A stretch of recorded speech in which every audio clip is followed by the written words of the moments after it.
আসসালামু আলাইকুম। মুরাদনগরে যানজট নিরসনে ট্রাফিক আনসার নিয়োগ। চলুন বিস্তারিত দেখে নেওয়া যাক।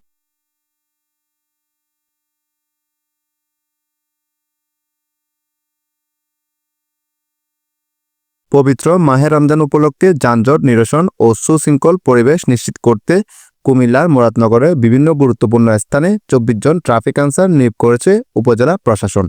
মুরাদনগরে উপজেলা নির্বাহী কর্মকর্তা ইউএনও আব্দুর রহমানের নেতৃত্বে এ উদ্যোগ নেওয়া হয়েছে বলে জানা যায়। বৃহস্পতিবার সকাল থেকে ব্যস্ততম এলাকা কোম্পানিগঞ্জ বাজার উপজেলা সদরে আল্লাহু চত্বর ও গোমতী নদীর ব্যস্ততম বেইলি ব্রিজে ট্রাফিক আনসাররা দায়িত্ব পালন শুরু করে।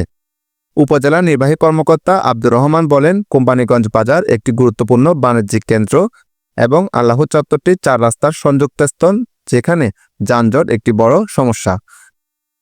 পাশাপাশি গোমতী নদীর বেইলি ব্রিজেও যানজট সৃষ্টি হয়।